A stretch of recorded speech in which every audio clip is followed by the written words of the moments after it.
Hello students, welcome to law excellence IAS academy. ఈరోజు మనం December 20th నాటి ఈనాడు news పేపర్లోని important current affairs మీద daily quiz అనేది చూద్దామండి. ఈరోజు మన ఫస్ట్ క్వశ్చన్ చూడండి. గ్రామ న్యాయాలయాలకు సంబంధించి క్రింది ప్రకటనలను పరిగణించండి. సో ఈరోజు లీడ్ ఆర్టికల్గా గ్రామ న్యాయాలయాలకి సంబంధించి ఇవ్వడం జరిగింది.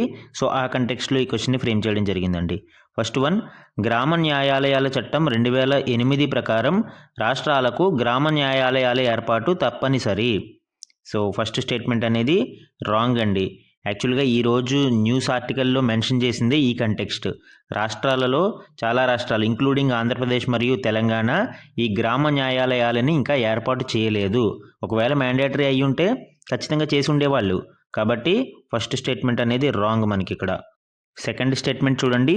ప్రిసైడింగ్ అధికారిని హైకోర్టుతో సంప్రదించి రాష్ట్ర ప్రభుత్వం నియమిస్తుంది. సో ప్రిసైడింగ్ ఆఫీసర్ ఎవరైతే ఈ గ్రామ న్యాయాలయాలకు ఉన్నారో అతనిని రాష్ట్ర ప్రభుత్వం నియమిస్తుంది హైకోర్టుతో సంప్రదించిన తర్వాత.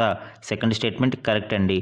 అండ్ ఇతనికి క్వాలిఫికేషన్ వచ్చి ఫస్ట్ క్లాస్ జ్యుడిషియల్ మ్యాజిస్ట్రేట్కి ఉండవలసిన క్వాలిఫికేషన్ అతను కలిగి ఉండాలి. కాబట్టి second one correct. Third one చూడండి. భారతీయ సాక్ష్య అధినియం 2023లో అందించిన సాక్ష్యాల నియమాలకు గ్రామ న్యాయాలయాలు కట్టుబడి ఉండవు. సో యాక్చువల్గా థర్డ్ స్టేట్మెంట్ కూడా కరెక్టేనండి. ఎందుకు? ఈ గ్రామ న్యాయాలయాలు అనేవి ప్రిన్సిపల్స్ ఆఫ్ న్యాచురల్ జస్టిస్ సహజ న్యాయ సూత్రాల మీద ఆధారపడి పనిచేస్తాయి, కానీ ఈ ఎవిడెన్సెస్ యాక్ట్ మీద ఆధారపడి పనిచేయవు. కాబట్టి థర్డ్ స్టేట్మెంట్ కరెక్ట్. ఆన్సర్ ఏమవుతుందండి? B is the correct answer ఇక్కడ మనకి. ఈవెన్ ఫస్ట్ స్టేట్మెంట్ చూస్తే ఎలిమినేషన్ టెక్నిక్లో we can get the answer B. ఈరోజు సెకండ్ క్వశ్చన్ చూడండి. క్రింది ప్రకటనలను పరిగణించండి. So this is about protected area permit system గురించండి.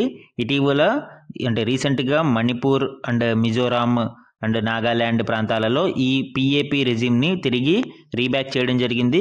So ఈ కంటెక్స్ట్లో ఈ క్వశ్చన్ని ఫ్రేమ్ చేశానండి. ఫస్ట్ వన్ చూడండి. రక్షిత ప్రాంత అనుమతి అనేది భారతదేశంలోని కొన్ని ప్రాంతాలను సందర్శించే విదేశీ పౌరులకు ఒక నియంత్రణ చర్య.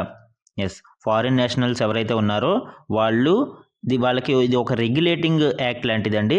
ఏదైతే ప్రొటెక్టెడ్ ఏరియాస్ ఉన్నాయో ఆ ప్రాంతాలకు వీళ్ళు వెళ్లాల్సి వచ్చినప్పుడు ఈ పర్మిట్ ఖచ్చితంగా తీసుకుని వెళ్ళాలి. అప్పుడే వాళ్ళు అక్కడ ఎన్ని రోజులు ఉంటున్నారు, వాళ్ళు అక్కడ ఏమేం చేస్తున్నారు అనేది మనకి అవగాహన వచ్చే అవకాశం ఉంటుంది. కాబట్టి ఫస్ట్ స్టేట్మెంట్ అనేది కరెక్ట్ ఇక్కడ. సెకండ్ వన్ చూడండి. ఈ అనుమతులను జారీ చేసే అధికారం కేంద్ర హోంమంత్రిత్వ శాఖ మరియు సంబంధిత రాష్ట్ర ప్రభుత్వాలు రెండింటికి ఉంటుంది. సో యాక్చువల్గా రెండిటికి, యూనియన్ హోమ్ మినిస్ట్రీకి మరియు రెస్పెక్టివ్ స్టేట్ గవర్నమెంట్స్ రెండిటికి కూడా ఈ పిఏపి పర్మిట్స్ని ఇచ్చే అధికారం ఉంటుందండి. సో ఆన్సర్ ఏమవుతుంది? సరికానివి ఇన్కరెక్ట్ స్టేట్మెంట్స్ అడిగాడు కాబట్టి D is the correct answer ఇక్కడ. సేమ్ ఇదే కంటెక్స్ట్లో ఇన్నర్ లైన్ పర్మిట్ గురించి కూడా ఈరోజు సెషన్లో ఎక్స్ప్లెయిన్ చేయడం జరిగిందండి. సో ఆ కంటెక్స్ట్లో ఈ క్వశ్చన్ని ఫ్రేమ్ చేయడం జరిగింది. ఇన్నర్ లైన్ పర్మిట్కి సంబంధించి క్రింది ప్రకటనలలో ఏది సరైనది? ఫస్ట్ వన్ చూడండి.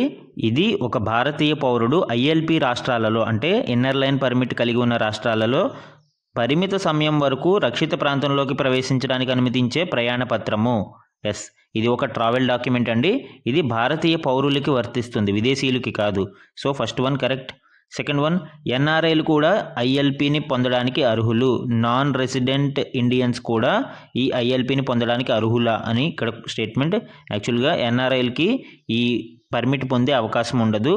వాళ్ళు ఐఎల్పిని పొందడానికి ఐఎల్పి స్టేట్స్లో ట్రావెల్ చేయడానికి అవకాశం ఉండదు. అంటే ఈ రెస్ట్రిక్టెడ్ ఏరియాస్ ఏవైతే ఉన్నాయో వాటిలోకి వెళ్ళని అనుమతించరు. అండ్ థర్డ్ వన్ చూడండి. అక్రమ వలసలను నియంత్రించడానికి ఇది కేంద్ర ప్రభుత్వంచే జారీ చేయబడుతుంది. సో యాక్చువల్గా ఫస్ట్ హాఫ్ కరెక్టే. అక్రమ వలసలను నియంత్రించడానికి ఈ ఐఎల్పి సిస్టమ్ని తీసుకువచ్చారు, కరెక్టే. కానీ ఇది కేంద్ర ప్రభుత్వం జారీ చేస్తుంది అనేది రాంగ్ అండి. ఎందుకు? దీనిని రెస్పెక్టివ్ స్టేట్ గవర్నమెంట్స్ జారీ చేస్తాయి, సంబంధిత రాష్ట్ర ప్రభుత్వాలు వీటిని జారీ చేస్తాయి. So third statement wrong. ఇక్కడ కరెక్ట్ స్టేట్మెంట్ గురించి అడిగాడు కాబట్టి ఓన్లీ వన్ కరెక్ట్, కాబట్టి A is the correct answer here. మన ఫోర్త్ క్వశ్చన్ చూడండి. భారత ఉపరాష్ట్రపతి తొలగింపుకు సంబంధించి క్రింది వాటిలో సరైన ప్రకటన ఏది? సో కరెక్ట్ స్టేట్మెంట్ ఏది అని అడిగాడు ఉపరాష్ట్రపతి తొలగింపు ప్రక్రియకి సంబంధించి. సో యాక్చువల్గా ఈరోజు ఈ ఆర్టికల్ న్యూస్లో ఉంది కాబట్టి ఈ స్టేట్మెంట్స్ని ఫ్రేమ్ చేయడం జరిగిందండి. ఫస్ట్ వన్ చూడండి. భారత ఉపరాష్ట్రపతిని తొలగించే తీర్మానం కేవలం రాజ్యసభలో మాత్రమే ప్రవేశపెట్టబడుతుంది, లోక్సభలో కాదు. ఎస్, ఓన్లీ రాజ్యసభలోనే ప్రవేశపెడుతుంది, లోక్సభలో కాదు. ఇది కరెక్ట్ అండి. సెకండ్ వన్ చూడండి. రాజ్యసభ మరియు లోక్సభ రెండూ కూడా ప్రభావవంతమైన మెజారిటీతో తీర్మానాన్ని ఆమోదించాలి. సో ప్రభావవంతమైన మెజారిటీ అంటే ఏంటండి, ఇక్కడ చూడండి ఎఫెక్టివ్ మెజారిటీ. సో ఎప్పుడైనా కానీ తెలుగులో ట్రాన్స్లేషన్ సరిగా అర్థం కానప్పుడు ఇంగ్లీష్ క్వశ్చన్ చూడండి. దానివలన యాక్చువల్గా ఎందుకు ఇంగ్లీష్ వెర్షన్ ఈజ్ ఫైనల్ అని మనకి గైడ్లైన్స్లో ఇవ్వడం జరుగుతూ ఉంటుంది. కాబట్టి ఎప్పుడైనా తెలుగులో ఆ ట్రాన్స్లేషన్ తప్పు అనిపిస్తే ఇంగ్లీష్ వెర్షన్ ఒకసారి చూసుకోండి. సో ఇక్కడ చూడండి ప్రభావవంతమైన మెజారిటీ అంటే ఎఫెక్టివ్ మెజారిటీ. సో ఇదేమవుతుందండి, రాంగ్. ఎందుకు, రాజ్యసభలో ఎఫెక్టివ్ మెజారిటీ కానీ లోక్సభలో సింపుల్ మెజారిటీ సరిపోతుంది దీనికి. కాబట్టి ఆన్సర్ ఏమవుతుంది, కరెక్ట్ స్టేట్మెంట్ అడిగాడు కాబట్టి ఓన్లీ 1 కరెక్ట్, కాబట్టి A is the correct answer ఇక్కడ మనకి. ఈరోజు మన లాస్ట్ క్వశ్చన్ చూడండి. ఇటీవల వార్తలలో ఉన్న డైరెక్టెడ్ ఎనర్జీ వెపన్స్కి సంబంధించి క్రింది ప్రకటనలను పరిగణించండి. సో ఈ డైరెక్టెడ్ ఎనర్జీ వెపన్స్ అనేవి ఈరోజు న్యూస్లో ఉండడం జరిగింది.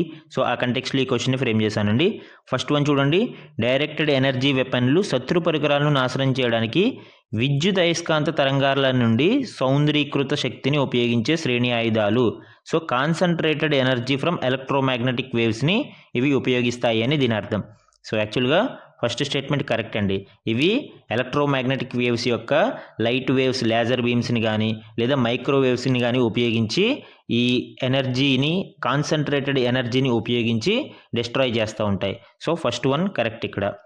సెకండ్ స్టేట్మెంట్ చూడండి, ట్రైజబ్ అనేది డిఆర్డిఓ ఇటీవల అభివృద్ధి చేసిన లేజర్ ఆయుధం. సో యాక్చువల్గా ట్రైజబ్ అనేది ఈరోజు న్యూస్లో ఉందండి. దానిని ఉక్రెయిన్ అభివృద్ధి చేసింది.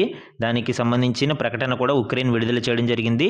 ట్రైజబ్ అనే లేజర్ వెపన్ని మేము తయారు చేశాము, ఇది DEW అని వాళ్ళు ఈ స్టేట్మెంట్ అనేది రిలీజ్ చేయడం జరిగింది. సో సెకండ్ స్టేట్మెంట్ రాంగ్ మనకి. ఫస్ట్ వన్ కరెక్ట్ కాబట్టి answer A is the correct answer అవుతుంది ఇక్కడ. బట్ డిఆర్డిఓ కూడా మనకి దుర్గా 2 అనే ఒక ప్రాజెక్ట్ని ఈ లేజర్ వెపన్స్ తయారీ కోసం స్టార్ట్ చేసిందండి. అండ్ 100 కిలోవాట్స్ ఎనర్జీతో దీనిని డెవలప్ చేస్తూ ఉన్నారు, ఈ లేజర్ వెపన్ని డెవలప్ చేస్తూ ఉన్నారు. సో మనకి దుర్గా 2 కూడా ఇంపార్టెంట్ ఎగ్జామ్ పాయింట్ ఆఫ్ వ్యూలో. సో ఇవి ఈరోజు ఈనాడు న్యూస్ పేపర్లోని ఇంపార్టెంట్ కరెంట్ అఫైర్స్ మీద డైలీ క్విజ్ అండి. Thank you very much.